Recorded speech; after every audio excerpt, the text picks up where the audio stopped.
atau perubahan sistem yang mendasar. Kita berharap produk hukum yang nanti dihasilkan oleh DPR RI adalah produk hukum yang benar-benar RKHUP terhadap optimalisasi kinerja lembaga penegak hukum yang bermartabat dan berintegritas.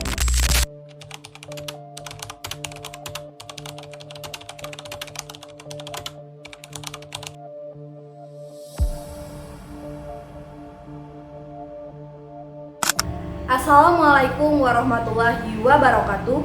Saya Anda Frastika dengan NPM B110226160. Pada kesempatan ini saya akan membahas topik krusial dalam reformasi hukum Indonesia, yaitu rancangan Kitab Undang-Undang Hukum Acara Pidana atau RKUHP.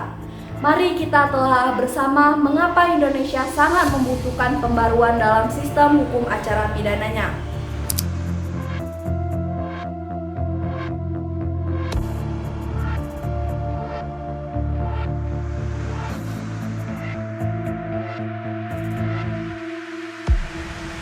KUHP yang kita gunakan saat ini telah berlaku sejak 1981 didasarkan pada Undang-Undang Nomor 8 Tahun 1981.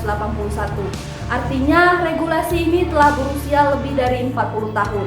Bayangkan, selama 4 dekade masyarakat Indonesia berubah drastis, teknologi berkembang pesat dan tantangan hukum semakin kompleks.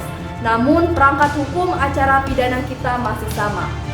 Indonesia telah mengalami reformasi perubahan konstitusi 4 kali dan berbagai perkembangan politik ekonomi. Kita membutuhkan sistem hukum acara pidana yang mencerminkan Indonesia masa kini, bukan Indonesia masa era 80-an. KUHP saat ini memiliki sejumlah kelemahan mendasar. Pertama, ketimpangan kekuatan atau imbalance of power antara penegak hukum dan tersangka. Tersangka sering berada pada posisi yang sangat lemah dalam sistem peradilan kita. Kedua, problem penahanan berlebihan. Data menunjukkan bahwa Indonesia menghadapi masalah overcapacity di lembaga permasyarakatan hingga 200% yang sebagian disebabkan oleh penahanan sebelum putusan final. Ketiga, proses peradilan yang panjang dan berbelit. Kasus pidana dapat memakan waktu bertahun-tahun untuk mencapai kepastian hukum bertentangan dengan prinsip standard trial. Keempat, perlindungan hak asasi tersangka yang belum maksimal, termasuk hak atas bantuan hukum dan perlindungan dari penyiksaan. RKUHP hadir sebagai solusi atas kelemahan-kelemahan tersebut. Urgensinya tidak bisa ditawar lagi dikarenakan pertama, tuntutan harmonisasi dengan standar internasional. Indonesia telah meratifikasi berbagai konvensi internasional seperti ICCPR yang mengharuskan adanya penyesuaian sistem acara pidana kita. Kedua, kebutuhan akan keseimbangan kepentingan kolektif dan individual. RKUHP berupaya menyeimbangkan efektivitas penegakan hukum dengan perlindungan hak-hak individu. Ketiga, perkembangan kejahatan modern seperti cyber, transnasional, dan ekonomi yang membutuhkan perangkat hukum baru. Keempat, amanah reformasi peradilan untuk mewujudkan peradilan yang bersih, adil, dan efisien masih belum tercapai dalam KUHP saat ini. RKUHP menawarkan sejumlah terobosan penting. Pertama, menguatkan kontrol yudisial melalui konsep hakim pemeriksaan pendahuluan atau HPP yang menggantikan pra-peradilan. HPP memiliki wewenang yang lebih luas dalam mengawasi proses penyidikan dan penuntutan. Kedua, pengaturan ulang sistem penahanan dengan kriteria yang lebih ketat dan alternatif penahanan rumah atau kota untuk mengurangi overcrowding penjara. Ketiga, pendekatan keadilan restoratif atau restoratif justice yang membuka peluang penyelesaian kasus pidana ringan di luar pengadilan. Keempat, perlindungan korban yang lebih komprehensif, termasuk hak partisipasi dalam proses peradilan.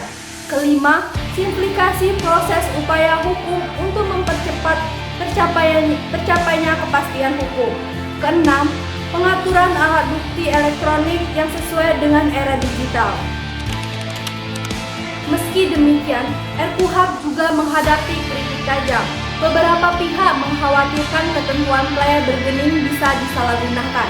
Lainnya menilai wewenang penyidik yang dibatasi bisa menghambat efektivitas penegak hukum. Tantangan implementasi juga tidak ringan, mulai dari kesiapan sumber daya manusia, infrastruktur peradilan, hingga budaya hukum masyarakat. RKUHP bukan sekedar pembaruan regulasi, tetapi merupakan tonggak reformasi peradilan pidana Indonesia.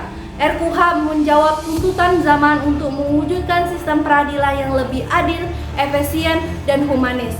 Kehadiran RKUHP adalah keniscayaan jika kita ingin memiliki sistem peradilan pidana yang menjunjung tinggi prinsip dual process of law ataupun fair trial. Perubahan ini bukan hanya untuk kepentingan legal formal, tetapi untuk kemanusiaan dan keadilan yang substansif. Selanjutnya adalah kita akan melihat proses penuntutan dalam KUHP lama dan RKUHP. Pengertian penuntutan dalam KUHP adalah tahap setelah penyidikan, di mana penuntut umum melimpahkan perkara ke pengadilan untuk diperiksa dan diputus oleh hakim. Penuntut merupakan salah satu tahap krusial dalam sistem peradilan pidana. Penuntutan dalam KUHP lama terdapat dalam Undang-Undang Nomor 8 Tahun 1981, Pasal 137 sampai dengan 144. Apa saja yang menjadi pokok-pokok yang diatur? Penuntut umum adalah jaksa yang diberi wewenang oleh undang-undang untuk melakukan penuntutan dan melaksanakan penetapan hakim terdapat dalam pasal 1 angka 6 KUHP. Wewenang penuntut umum dalam KUHP lama adalah 1. Menerima berkas perkara dari penyidik. 2. Mengembalikan berkas yang belum lengkap ke penyidik disertai petunjuk. 3. Membuat surat dakwaan. 4. Melimpahkan perkara ke pengadilan. 5. Melaksanakan putusan hakim. Namun, KUHP lama tidak menyebutkan tentang penyelesaian perkara alternatif seperti restoratif justice, penyelesaian secara rinci siapa yang dimaksud sebagai penuntut selain jaksa, dan tidak ada mekanisme formal koordinasi atau konsultasi antara jaksa dan penyidik. Kelemahan dari KUHP lama adalah prosedural dan birokratis, kurang fleksibel, lemah dalam perlindungan hak korban dan tersangka, serta tidak akomodatif terhadap prinsip hak asasi manusia. Penuntutan dalam RKUHP terbaru mengacu pada pasal 69 sampai 73 RKUHP, mengatur penuntut umum secara lebih rinci, luas, dan modern. Dalam RKUHP dijelaskan pada pasal 60, penuntut umum tidak hanya jaksa, tetapi bisa pejabat dari lembaga lain yang diberi kewenangan berdasarkan undang-undang. Ini memperluas definisi penuntut umum secara kelembagaan. Wewenang dari penuntut umum terdapat dalam pasal 61, yaitu menerima dan memeriksa berkas penyidikan. 2. Koordinasi dan konsultasi dengan penyidik untuk melengkapi berkas. 3. Melakukan penahanan atau perpanjangan setelah perkara dilimpahkan. 4. Menyusun surat dakwaan. 5. Melimpahkan dan menuntut perkara di pengadilan. 6. Melaksanakan putusan pengadilan. 7. Menghentikan penuntutan jika memenuhi syarat. 8. Melakukan restoratif justice. 9. Menuntut perkara demi kepentingan hukum. 10. Penyelesaian dengan denda damai. Wewenang ini jauh lebih luas dibandingkan dengan KUHP lama. Dalam RKUHP mengakui adanya restoratif justice, yaitu penyelesaian perkara dengan mempertemukan korban dan pelaku secara damai, difasilitasi oleh jaksa. Dalam RKUHP diatur tentang penghentian penuntutan yang terdapat dalam pasal 66, di mana dijelaskan bahwa lebih banyak alasan untuk menghentikan penuntutan, misalnya daluarsa, pembayaran denda, kematian tersangka, penyelesaian melalui restoratif justice, amnesti atau abolisi. KUHP lama hanya mengenal 3 alasan, yaitu tidak cukup bukti, bukan tindak pidana, atau ditutup demi hukum. Pada pasal 67-69 RKUHP dijelaskan bahwa penuntut umum dapat menawarkan tersangka dengan peran paling ringan untuk menjadi saksi mahkota. Ini mirip dengan justice kolaborator yang bertujuan untuk membantu mengungkap perkara besar. Jika disepakati, terdakwa dapat pengurangan hukuman. Contoh nyatanya adalah Baradae dalam kasus Brigadir J yang mengungkapkan peran Ferdi Sambo.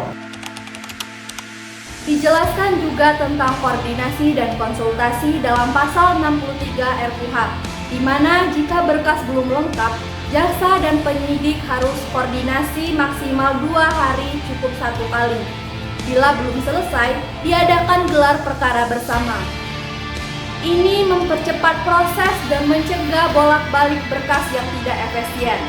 Dan membahas tentang surat dakwaan pada pasal 71, di mana jika surat dakwaan cacat hukum, penuntut umum diberi kesempatan 1 kali untuk perbaikan.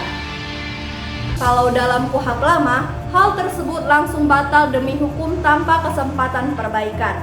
Terakhir, biaya penuntutan yang terdapat dalam pasal 72 yang dimana dijelaskan bahwa biaya penuntutan dibebankan sepenuhnya kepada negara.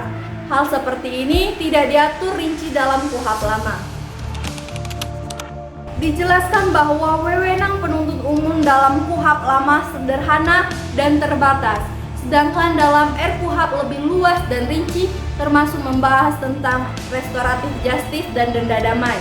Kedua, koordinasi penyidik dalam KUHP lama sifatnya satu arah dan lama, sedangkan dalam RKUHP lebih intensif 2 hari konsultatif dan efisien.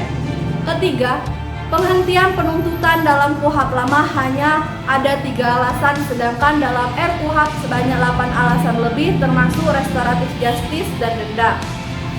Keempat, dalam KUHP lama tidak diatur tentang restoratif justice dan sanksi mahkota, sedangkan dalam RKUHP diakui dan difasilitasi oleh penuntut umum serta diatur secara rinci dengan perlindungan. Kelima, surat dakwaan dalam KUHP batal tanpa perbaikan, sedangkan dalam RKUHP diberi 1 kesempatan untuk memperbaiki. Keenam, biaya penuntutan dalam KUHP lama tidak dijelaskan, sedangkan di KUHP baru dijelaskan dan dibebankan kepada negara.